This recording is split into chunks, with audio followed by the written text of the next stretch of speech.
If you're new to strength training or resistance training and you're not seeing the progress you were hoping for, then these might be some of the reasons why. Mistake number one, you're turning up to the gym without a plan. Now, a lot of people, their plan is to turn up to the gym and to do a workout, and that's about as much thought as they've given it. They hope that when they get in the gym, that they're going to suddenly get some inspiration, or they'll see a bit of equipment over there and they'll do a bit of that. And as long as they're there for half an hour, 45 minutes, and they've done their workout, whatever that might look like, that will probably work for the first few weeks whilst you've got some short-term motivation. But as soon as that begins to wane, the mental effort of having to think of a new workout each time you step into the gym is probably going to start to get to you, and you'll probably find that it's going to reduce your desire to actually want to go to the gym. Whereas if you had a plan in place that you created before you'd even started the gym, all you've got to do is show up. You then open your plan up, you can refer to your plan. There's no mental effort involved because you've already done that part of it. And that makes things a lot easier to stick to your routine. Not only that, if you've got a plan in place, you're going to be able to see where you are on your journey to progress towards a goal. Increasing with the weights, getting stronger, and you can then see that end goal in mind getting closer and more realistic. It's going to motivate you to really want to carry on. Mistake number two is staying too safe.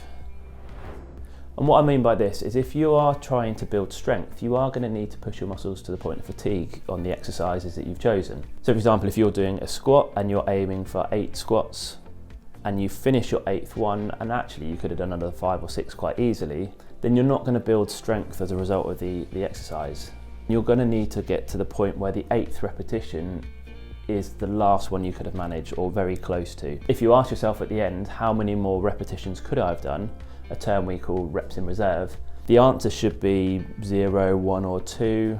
Any more than that, then you probably should have been doing the exercise with a little bit more resistance. But if you stay at 15 repetitions and initially you manage to get to muscle fatigue, after a few weeks you'll find that the 15th one is no longer the last 1 or 2 that you could have managed.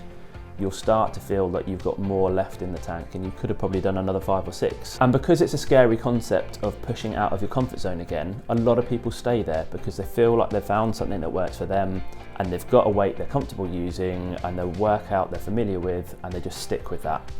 If you're no longer near the point of pushing to muscle fatigue, you're now not necessarily going to be getting stronger as a result.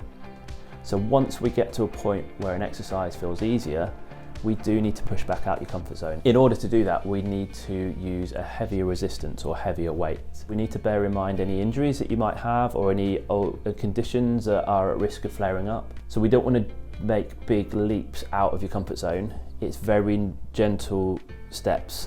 Mistake number 3 is not being consistent.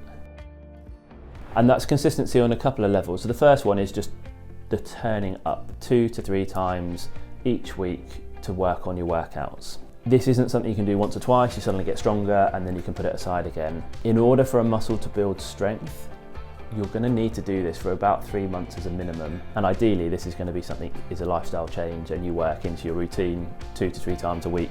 You might well feel you get some initial gains in strength because we're getting your brain to start to connect with your muscles, and it's trying to work out the most efficient way of using the muscle strength you've already got. Once you've maximised that efficiency, you're then going to actually have to wait for the muscles to physiologically get stronger. And that does take about 3 months to happen. You do need to be consistent over those 3 months and beyond in order to see any strength gains.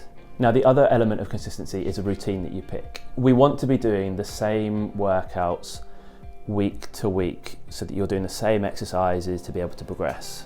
Now, I normally recommend for anyone just starting that they have 2 different workouts with maybe 4 or 5 exercises in each workout.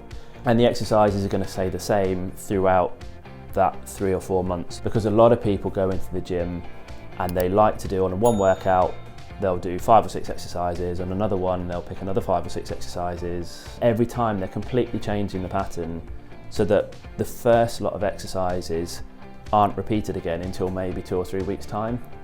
If we're only doing those exercises every few weeks, we're not getting the consistency to be able to build the muscle strength in that particular exercise. To recap, the 3 biggest mistakes I see people make are: number 1, not having a plan. They've not created any goals and they've not created a plan to try and achieve those goals. Number 2 is staying too safe. So they never quite push themselves hard enough with the exercises they choose to actually build strength as an outcome of that exercise. Number 3 is not being consistent.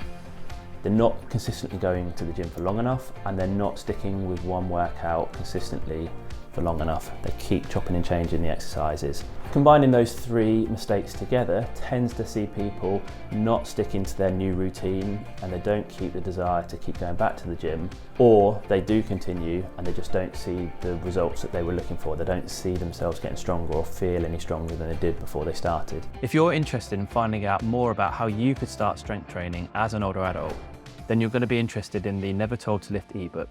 It's completely free to download, just click the link in the description.